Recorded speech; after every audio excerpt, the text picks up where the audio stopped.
أرهب عدوك إثر حربك قد تقل القنابل ألق موتا من جهل. மீசான் டைம் நேயர்களை நிகழ்ச்சிக்குள் அன்போடு வரவேற்றுக் கொள்கிறோம். இன்றைய பதிவுல மிக மிக முக்கியமான செய்திகள் குறித்து பார்க்கலாம். அமெரிக்காவின் சரக்கு கப்பல் மீது அதிரடியாக ஈரான் தாக்குதல், பற்றி எரியும் கப்பல், என்ன நடந்த ஏது நடந்த என்ற செய்திகளை பார்க்கறதோட, ஈராக்கின் பாலைவனத்தில் இஸ்ரேலுடைய மேம்பட்ட இராணுவ தளம் எப்படி வந்தது, எப்போது வந்தது, மிக பெரும் பதட்டத்தில் மத்திய கிழக்கு நாடுகள் என்ற செய்திகளோடு, லெபனானின் குழுவினருடைய ட்ரோன் தாக்குதலால் நிலைகுலைந்து போன இஸ்ரேலிய இராணுவம் என்ற பல்வேறு செய்திகள் தான் இன்றைய பதிவு. இப்போது ஈரான் அதிரடியாக அமெரிக்காவினுடைய கொடியேந்தி சென்ற அமெரிக்காவுடைய சரக்கு கப்பல் மீது அதிரடியான தாக்குதலை நடத்தியிருக்கு. கட்டாருடைய கடற்பரப்புல அமெரிக்காவினுடைய கொடியை ஏந்தி சென்ற அமெரிக்காவுக்கு சொந்தமான சரக்கு கப்பல் மீது அதிரடியான ட்ரோன் தாக்குதலை மேற்கொண்டதாக பாரிஸ் செய்தி நிறுவனம் செய்தி வெளியிட்டது. மிக பெரும் பரபரப்பை ஏற்படுத்தியிருக்கு. இந்த செய்தி குறித்து பிரித்தானியாவுடைய கடல்சார் வர்த்தக நடவடிக்கைகளுக்கான மையம் இந்த செய்தியை எப்படி வெளிக்கொணர்ந்தது அப்படின்னு கேட்டீங்கன்னா, கட்டாரின் வடகிழக்கே 23 மைல் தொலைவில் கப்பல் ஒன்று பயணித்த சூழ்நிலையில அதிரடியான தாக்குதலுக்கு இலக்காகி தீ பற்றி கொண்டது அப்படின்ற தகவலை தான் அந்த ஒரு நிறுவனம் செய்தியாக வெளியிட்டது. இந்த கப்பலில் ஏற்பட்ட தீ என்ன வகையான சேதங்களை ஏற்படுத்தியது, ஈரானுடைய இந்த தாக்குதல் எவ்வகையான தாக்கங்களை ஏற்படுத்தியது, யாருக்கு என்ன காயம், என்ன இழப்புகள், என்ன பொருளாதார சேதங்கள், இந்த கப்பல் எப்படி மீட்கப்பட்டதா இல்லையா என்ற பல்வேறு செய்திகள் இதுவரைக்கும் வெளிவராத சூழ்நிலையில் தான் இப்போது ட்ரோன் தாக்குதலின் மூலம்தான் இந்த அமெரிக்காவுடைய கப்பலை ஈரான் இலக்கு வைத்தது என்ற செய்தி இப்போது மிகப்பெரிய ஒரு பேசுபொருளாக மாறியிருக்கு. உங்களுடைய பாதுகாப்பே மிகப்பெரிய ஒரு கேள்விக்குள்ளாக இருக்கு. அந்த சூழ்நிலையில உங்களை நம்பி நாங்க வந்தா எங்களுடைய கதியும் அதோ கதிதான். அதனால பேசாம இங்கே கிடந்துடலாம் அப்படின்னு நாங்க இருக்கிறோம், நீங்க வேணும்னா பயணிச்சு பாருங்களேன் அப்படின்ற மாதிரி சத்தம் இல்லாம அனைத்து நாடுகளுடைய கப்பல்களும் ஒதுங்கி நிற்கின்ற இந்த சூழ்நிலையில் தான் இப்போது உலக காக்க வந்த வல்லரசு அமெரிக்காவுடைய கப்பலுக்கு ஒரு காட்டிருக்கிறாங்க ஈரான்.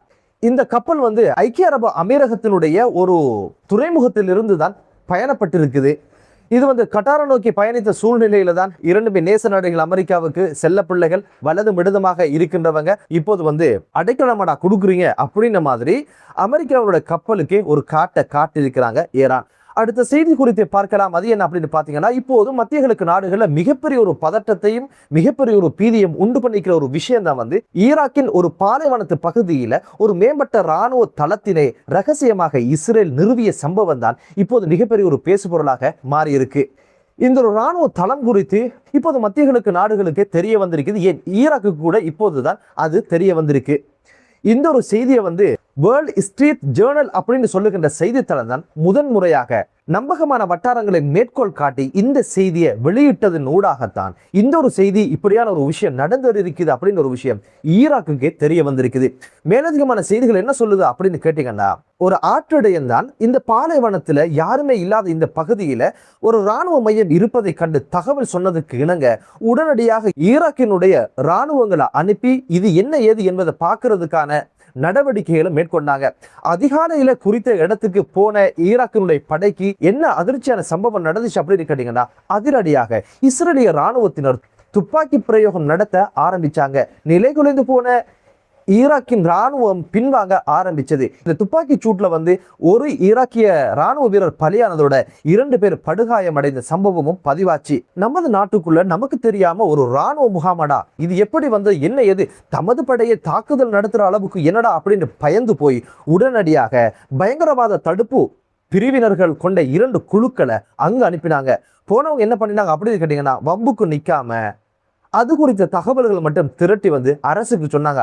அரசுக்கு என்ன சொன்னாங்கன்னா, அப்படி அந்த சம்பவம் நடந்ததா இருக்குது, இஸ்ரேலிய இராணுவம் தான் முகாமிட்டு இருக்காங்க அப்படின்ற செய்தியை சொல்லிட்டு இதுக்கு மேல வம்புக்கு நிக்க முடியாது என்பதனால மௌனமாக இருந்தாங்க.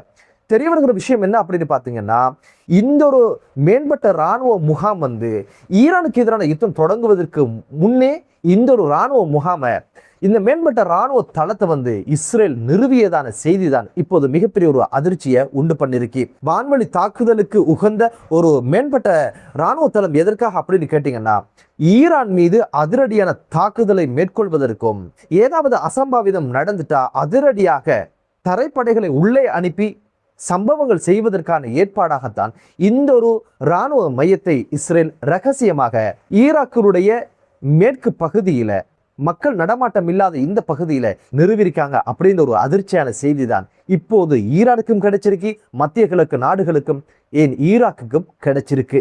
ஈராக் தரப்புல என்ன சொல்றாங்க அப்படின்னு கேட்டீங்கன்னா, எமது உளவுத்துறைக்கு இப்படியான ஒரு செய்தி கிடைக்கல, அங்கிருக்கின்ற இராணுவ நடவடிக்கைகள் என்பது இஸ்ரேலுடைய இராணுவ நடவடிக்கைகள் கிடையாது, அமெரிக்க இராணுவ வீரர்களுடைய நடவடிக்கைகள் தான். இப்போது அமெரிக்க படைகள் எமது நாட்டை விட்டு வெளியேறியதுக்கு பிற்பாடு அங்கு இராணுவ தளவாடங்கள் எஞ்சி இருக்குது அப்படின்னு ஒரு கதையை அளக்க ஆரம்பிச்சாங்க.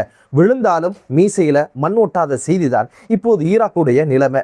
இராணுவ நடவடிக்கையின் போது ஒருவர் பலியானது, 2 பேர் படுகாயமடைந்தது.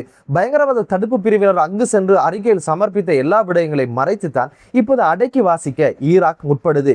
காரணம் என்ன அப்படின்னு பாத்தீங்கன்னா, சண்டியன் இல்லாத ஊர்ல நொண்டியனும் சண்டியன் அப்படின்னு சொல்ற மாதிரி தான் ஈராக்குடைய நிலைமை ஆகி போச்சு. சதாம் ஹுசேனுக்கு பிற்பாடு ஈராக்குடைய நிலைமை இதுதான். யார் வந்தா என்ன, யார் போனா என்ன, இராணுவத்தை நிறுவினா என்ன, இராணுவ தளவாடங்களை இறக்கினா என்ன, அமெரிக்கா வந்ததா, பிரித்தானியா வந்ததா, இஸ்ரேல் வந்ததா, யார் வந்தாங்கன்னு தெரியாத அளவுக்கு தான் இப்போது ஈராக்குடைய பாதுகாப்பு கட்டமைப்பு இருக்கிறத பார்க்க முடியுது. என்னதான் இருந்தாலும் ஈராக்குடைய பலவீனம் ஒரு பக்கம் இருந்தாலும் இஸ்ரேல் செய்த இந்த காரியம் அவர்களுடைய அடாவடித்தனத்தையும் அக்கிரமத்தையும் அவர்களுடைய அதிகாரத்தையும் கோடிட்டு காட்டுது. இப்போது உண்மையிலே ஈரான் அச்சுறுத்தலா இல்ல இஸ்ரேல் என்ற நாடு அச்சுறுத்தலா? நிச்சயமாக இஸ்ரேல் என்ற நாடுதான் மத்திய கிழக்கு நாடுகளுக்கு மட்டுமல்ல ஒட்டுமொத்த உலகத்திற்கு மிகப்பெரிய ஒரு அச்சுறுத்தலாக இருந்திருக்கு. இந்த சூழ்நிலையில தான் இப்போது பெஞ்சமின் நெதன்யாகு என்ன அறிக்கையை விட்டிருக்கிறார் அப்படின்னு கேட்டீங்கன்னா, இலக்குகளை அடையும் வரை ஈரானுடைய யுத்தம் நிறைவு பெறாது, அந்த யுத்தம் தொடரும் அப்படின்னு ஒரு விஷயத்த சொல்லியிருக்கிறாரு. ஒரு பக்கத்துல டொனால்ட் ட்ரம்ப் பேச்சுவார்த்தையில இருக்கிறாரு. ஆனா இந்த சூழ்நிலையில எதன் அடிப்படையில பெஞ்சமின் நெதன்யாகு இலக்குகளை அடையும் வரை ஈரானுக்கு எதிரான யுத்தம் முடியாது அப்படின்னு சொன்னார் அப்படின்னு கேட்டீங்கன்னா, இப்போது டொனால்ட் ட்ரம்ப் அடுத்த யுத்தத்துக்கு தயாராக இருக்கிறார் அப்படின்னு ஒரு விஷயம் தான். இப்போது டொனால்ட் ட்ரம்ப் என்ன அறிக்கையை விட்டிருக்கிறார் அப்படின்னு கேட்டீங்கன்னா, ஈரான் தரப்புல முன்வைக்கப்பட்ட முன்மொழிவுகளும் பேச்சுவார்த்தைக்கு அவங்க வைக்கின்ற நிபந்தனைகளும் தனக்கு திருப்திகரமாக இல்லை, அதனால அதை நிராகரிப்பதாக இப்போது அறிவிச்சிருக்கிறாரு. இறுதியில பெஞ்சமின் நெதன்யாகு ஆசைப்படுகின்ற யுத்தத்தை தொடர்தல் அப்படின்ற ஒரு இடத்துக்கு தான் இப்போது அமெரிக்க ஜனாதிபதி டொனால்ட் ட்ரம்ப் வந்திருக்கிறாரு. அதனால இப்போது அமெரிக்காவுடைய ஜனாதிபதி டொனால்ட் ட்ரம்பா அல்லது பெஞ்சமின் நெதன்யாகுவா அப்படின்ற கேள்வியும் இப்போது சர்வதேச ஊடகங்கள்ல முன்வைக்கப்பட்டது. இதனால தான் ஈரான் என்ன சொல்லுது அப்படின்னு கேட்டீங்கன்னா, பெஞ்சமின் நெதன்யாகுவுக்கு முன்னுரிமை கொடுத்து பேச்சுவார்த்தைக்கு அமெரிக்கா வருவதன் காரணமாகத்தான் இந்த ஒரு பேச்சுவார்த்தையில எந்த நலன்களையும் எட்ட முடியாமல் இருக்குது அப்படின்ற ஒரு குற்றச்சாட்டை இப்போது ஈரான் முன்வை. இந்த அனைத்து நிபந்தனைகளுக்கும் பின்னால இருக்கின்ற மூளை பெஞ்சமின் நெதன்யாகு உடையது அப்படின்றதுனாலதான் இப்போது ஈரான் எந்த ஒரு பிடியும் கொடுக்காமல், என்ன முற்றுகை நடந்தாலும் என்ன யுத்தம் நடந்தாலும் அமெரிக்காவுடைய அபிலாசைகளை நிறைவேற்றிக் கொள்வதற்கான வாய்ப்பளிக்காமல் பேச்சுவார்த்தையை இழுத்துக்கொண்டு செல்கின்ற ஒரு சூழ்நிலை உருவாகி இருக்கு. மே மாதம் முடிவதற்குள்ள நிச்சயமாக அமெரிக்க ஜனாதிபதி இந்த யுத்தத்தில் ஒரு முடிவை காண வேண்டிய ஒரு சூழ்நிலை உருவாகி இருக்கு. இல்லை என்றா உடனடியாக தனது இராணுவங்களை நாட்டுக்கு மேல எடுத்துக்கொள்ள வேண்டிய சூழ்நிலை உருவாகும். அதுதான் அமெரிக்காவுடைய அரசியல் அமைப்பு சொல்லுகிற விஷயம். இதுக்கிடையில் தான் எந்த ஒரு பேச்சுவார்த்தைக்கும் போக முடியாத ஒரு சூழ்நிலை உருவாகி இருக்கு. பெஞ்சமின் நெதன்யாகு கனவு காண்ற விஷயம் என்ன அப்படின்னு பாத்தீங்கன்னா, ஈரானுடைய அனைத்து கட்டமைப்புகளையும் சிதைத்து ஈரானை பிச்சைக்கார கோலத்துல கொண்டு வந்து ஈரானிய மக்களே அரசுக்கு எதிரான புரட்சிகள் செய்யணும் அப்படின்னு ஒரு இடத்துக்கு கொண்டு வரதுதான் அவருடைய நோக்கமாக இருந்திருக்கு. அந்த ஒரு விஷயத்துக்கான நகர்வுகள் தான் இப்போது டொனால்ட் ட்ரம்ப் நடத்தி கொண்டிருக்கிறாரு. என்னதான் இருந்தாலும் இப்போது அமெரிக்காவை அடிபணிய செய்கின்ற ஒரு கைகாரியத்தில் தான் ஈரானும் இருக்கிறத பார்க்க முடியுது. ஹிஸ்புல்லாவுடைய ட்ரோன் தாக்குதலுக்கு ஈடு கொடுக்க முடியாத பெஞ்சமின் நெதன்யாகு எதற்காக ஈரானோட மல்லுக்கு நிற்கிறார் என்ற கேள்வியும் எழ ஆரம்பிச்சிருக்கு. கடந்த சில தினங்களாக ஹிஸ்புல்லாக்களுடைய சிறிய ரக ட்ரோன் தாக்குதல் மூலமாக இப்போது இஸ்ரேலுடைய இராணுவத்தினுடைய கட்டமைப்பை இப்போது சிதைந்திருக்கின்ற ஒரு சூழ்நிலை உருவாகி இருக்கு. நேற்றைய தினம் அதிகாலையில லெபனானுடைய எல்லைப்புறத்தில் அதிரடியாக சிறுவகை ட்ரோன் மூலம் தாக்குதல் நடத்தியதுல 48 வயது மதிக்கத்தக்க இஸ்ரேலிய இராணுவ வீரர் பலியான சம்பவம் இஸ்ரேலுக்கு மிகப்பெரிய ஒரு அதிர்ச்சியை ஏற்படுத்தியிருக்கு. மற்றொரு தாக்குதல 3 படை வீரர்கள் படுகாயமடைந்த சம்பவம் பதிவாகினது. அதுபோக கடந்த சில தினங்களாக இவர்களுடைய சிறு வகையான ட்ரோன்கள் துரத்தி இஸ்ரேலிய இராணுவ வீரர்கள் மீது தாக்குதல் நடத்துவதும் இராணுவ தளவாடங்கள் மீது தாக்குதல் நடத்துகின்ற பல்வேறு சம்பவங்கள் பதிவானது.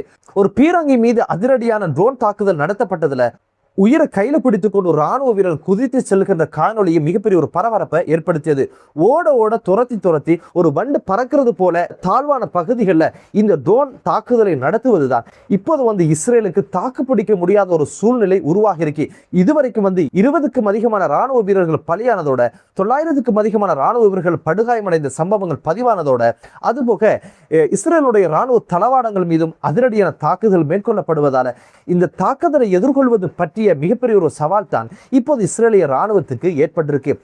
என்னதான் இருந்தாலும் இப்போதைக்கு மத்திய கிழக்கு நாடுகளில் இருக்கின்ற பதற்றங்கள் தணிந்து மத்திய கிழக்கு நாடுகள்ல ஒரு அமைதி நிலவட்டும் என்ற ஒரு பிரார்த்தனையோடு மற்றொரு காணொலியிலே உங்கள் அனைவரையும் சந்திக்கும் வரை விடைபெறுகிறேன். நன்றி.